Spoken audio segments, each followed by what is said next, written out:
Hey guys, welcome back to my channel.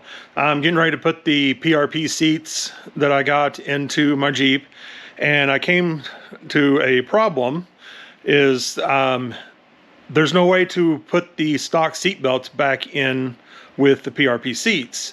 There's no attachment places, there's nothing on there.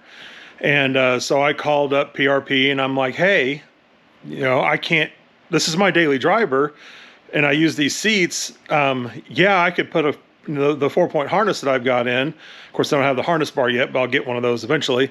But you can't drive on the public streets with the 4-point harness because it's illegal. You have to have a lap shoulder belt. That's the only thing that is legal, at least in Missouri. I don't know about other states. So I got kind of upset because my medicine that I take gets me pretty emotional sometimes, and I got kind of upset about it, and I just kind of lost it. I'm just like, what am I going to do? I just wasted all this money. And then I sat down and I thought about it, and I let my mind just, okay, we got to figure this problem out. I can't return them. They're custom seats. I'm not going to lose the money. I've got to make it work. So I started looking around my shop, and I found a couple of things to make it work, and I'll show you what I came up with. So let me go ahead and show you. I got the driver's seat is in. You can see how I have the driver's seat in. I have the seat belt, and there's the buckle on the other side, and it works. So let me show you what I did.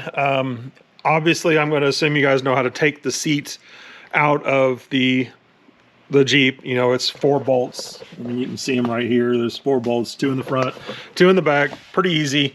You have to take the unhook the little clip underneath for the electronics, and I thought mine had airbags in them, but I guess they don't. I guess it's just for the seat belt because I don't have the warning light saying, hey, you don't have an airbag. I just assumed that that's what that meant down there, but I guess it's just for the seat belt. I'm going to have to figure out a way. I wonder if I just connect the 2 wires together, because I think that's what, makes a circuit or something. So I don't know. We'll see. We'll play around with it, see if I can get rid of that seatbelt light. If not, I'm not too worried about it.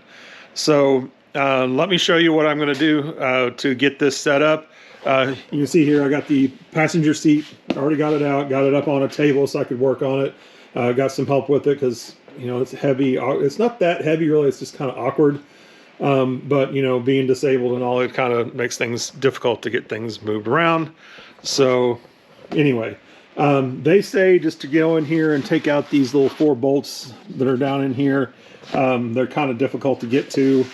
So what I'll do is I'm going to take the slide part off, or this base part off first, and then I will do the get the other part off, and then I will show you when I get to that point and show you what I did. So stay tuned. All right, so quick update. I think Chrysler hates me, or Jeep hates me, or my Jeep hates me, or something. I don't know. On the driver's side, the buckle for the seat, where you take and you pull it, pull it over, click, or this way, click, I guess. And the buckle was just bolted onto the side, so I took that off, and I found this.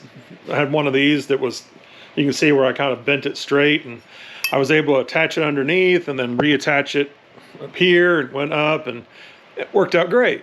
So I'm like, hey, passenger side ought to be exactly the same. But engineers hate us, so they didn't do it the same. I took the passenger side off, and what the hell is this? I mean, I'm not an expert. I don't know anything about a whole lot about this stuff, but I mean, come on, really? What the hell is this? I can't work with this. I even tried taking this tube off right here, thinking, oh, well, I can just get to it. It's got like a steel cable in there, and I'm like, oh, that would be great. But no, it's like totally attached down inside there, and I tried unscrewing that, and it doesn't come apart. So, screw it, I can't use it. So I got online and got to O'Reilly's, and I found one of these right here, and I think this is going to work. I should be able to either still attach it underneath with this, or I may be able to make this work another way. But this is what I went with. And I also got a regular, a different type of seat belt lap seat belt that I might be able to make work if this one doesn't work, but I think this one's going to work. And once I get it all hooked up, I'll show it to you guys and show you what's going on. So you notice I changed shirts because I went and cleaned myself up because I don't like going out in public looking like crap. And it'd been a day since I had a shower, so I figured I'd at least take a shower and not smell like a garage. Well, I think that's what they expect when you go into O'Reilly's, but I personally don't like doing that. So I got cleaned up and went up there, so that's why there's a shirt change. It's still the same day. I just decided to clean up a little bit before I went up there. So I'm going to continue on and stay tuned. Okay, so it appears that one that I got, it's basically what it is. It's a seatbelt extender. And if you can use it as an extender on a regular seatbelt, and it's for fat guys like me, I guess, it should be perfectly fine to use as a regular seatbelt. And as long as I've got it bolted down. So what I did is, you can see over here, I just put the buckle part, which looks like this, underneath here and attached it underneath. This is the bracket for the seat that came from PRP. And I put, like right here, you can see I put washers to even it out. And then what I'll do is I'll put this side down like this. Let's see if I can do this one-handed here.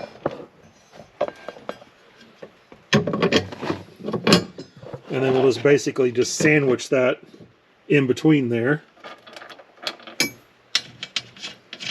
And then put our nuts on. Like so. And then we'll grab our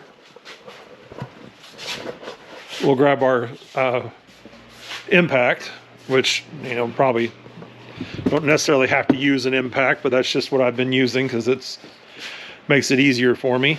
And the nuts on there are a 13, so you just use a 13 millimeter socket, which I have right here. And let's tighten those down. It's like that. And I've just got a piece of wire that I'm using to hold that up for whenever I put the seat in. That way it doesn't fall down while I'm trying to set the seat in place. So other than that, I just got to put the seat down on there and then should be ready to go. I mean, crisis averted. I was getting kind of upset about it because I'm like, great, I wasted all this money on these brand new seats that I've been dying to get for so long, and then can't use them. But you can. So I don't know, you guys might have a better idea on how to do this. They might sell a bracket out there. I couldn't find anything. I've seen some brackets that'll go down and like attach to maybe down here or something like that. But this is just what I've come up with in my garage at the time of what I had and what I could run up to the O'Reilly's, which is just like a mile from my house, and pick up. So there we go. I'll get this all put in and I will show you the final result. All right, these things have fought me every step of the way. It's unbelievable how difficult it was to get these in. If it wasn't one thing, it was another where a screw wouldn't go in. I had to get the front of it, trying to bolt it in was just ridiculous. But it's probably just me, you know, but I didn't give it up because I'm invincible. No, I'm not that, whatever. I'm not playing that stupid song. Okay, it's not a stupid song. I actually kind of like it, but it's a little overplayed. So, but anyway, there it is. I've got both seats in. Got the seat belt set up. You can see it's nice and tight. It's going to work just fine. Might be a little tight on the side over here, but that's all right. At least I have seat belts, so I can actually use it on public streets and not have to have it be off-road only. Eventually, I plan on building my own Jeep. Get away from that light. Oh, now it's kind of dark. But anyway, plan on building my own from scratch, you know, get a body, put my own motor in it, my own stuff like that. But it's going to be probably a couple years before that gets done, just for the fact that I need a shop. Kind of hard to do in a little bitty spot like this, but I'm still going to wheel this as much as I possibly can. So it's great that I've gotten it to where I've got these seats in. I said I'm putting this video out there for other people that buy these seats and are like, crap, I can't drive it on the street because I only have harnesses. This is just what I did. It seemed to work. You guys have better ideas, go for it. But there you go. There's both seats in. I have seat belts on both sides. I can actually drive these things now, and I hope they're super comfortable as they say they are. I'll do a review on them at some point in the future, but thanks for coming to my channel. I hope you guys liked it. If you do, give me a thumbs up. Then click that subscribe if you'd like to see more content. I'm going to be doing more stuff to my Jeep, so if you'd like to see it, there's a little bell you could also click that'll tell you that, hey, you got a new video out, come see me. Otherwise, I hope you guys have enjoyed the video. Thanks for watching, and I hope you have a great day.